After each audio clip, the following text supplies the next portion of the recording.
അങ്ങനെ 2:30 ഞങ്ങൾക്ക് പോകാനുള്ള ട്രെയിൻ വന്നു കേട്ടോ. കച്ചിഗൂഡ സൂപ്പർ ഫാസ്റ്റ് എക്സ്പ്രസ്. ട്രെയിൻ വന്നതും കയറി കടന്നതും മാത്രമേ ഓർമ്മയുള്ളൂ കേട്ടോ.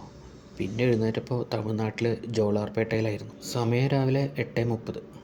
ബ്രേക്ക്ഫാസ്റ്റ് കഴിക്കാനുള്ള സമയമായി. അപ്പോൾ വേഗം പല്ല് തേച്ചു, മുഖമൊക്കെ കഴുകി. അപ്പോഴേക്കും ബ്രേക്ക്ഫാസ്റ്റ് വന്നു കേട്ടോ.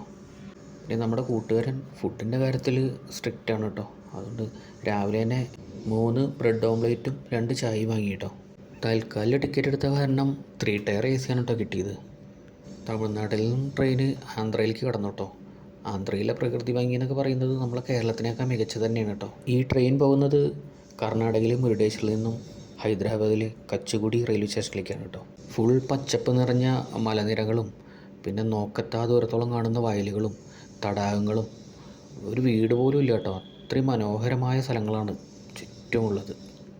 അങ്ങനെ ഉച്ചയ്ക്ക് ഏകദേശം 12 മണിയൊക്കെ ആയപ്പോൾ റാണിഗുണ്ട റെയിൽവേ സ്റ്റേഷനിലേക്ക് എത്താറായി കേട്ടോ. ഞങ്ങൾ തിരുപ്പതിക്കൊന്നും ഡയറക്റ്റ് ട്രെയിനില്ലെങ്കിൽ ഇവിടെ ഇറങ്ങിയിട്ട് പോകാൻ ഭയങ്കര എളുപ്പമാണ് കേട്ടോ. ഈ കാണുന്നത് തിരുപ്പതി വഴി വരുന്ന റെയിൽ റൂട്ടാണ് കേട്ടോ. ഇവിടെയാണ് ഈ റൂട്ട് ജോയിൻ ചെയ്യുന്നത്. അങ്ങനെ ഞങ്ങൾ റാണിഗുണ്ട റെയിൽവേ സ്റ്റേഷനിൽ എത്തി കേട്ടോ. അവിടെ നിന്നാണ് ഫുഡ് വാങ്ങിയത് ഉച്ചയ്ക്കുള്ളത്. തൈര് സാദവും വടയും കടലയും വാങ്ങിയിട്ടോ. കാരണം ബിരിയാണിയൊക്കെ കഴിച്ച് കഴിഞ്ഞാൽ ചിലപ്പോൾ പണി കിട്ടും, ദൂരെ യാത്ര ചെയ്യേണ്ടതല്ലേ. അങ്ങനെ ഫുഡ് കഴിച്ച് ഞങ്ങൾ ചെറുതായിട്ടൊന്ന് മയങ്ങി കേട്ടോ.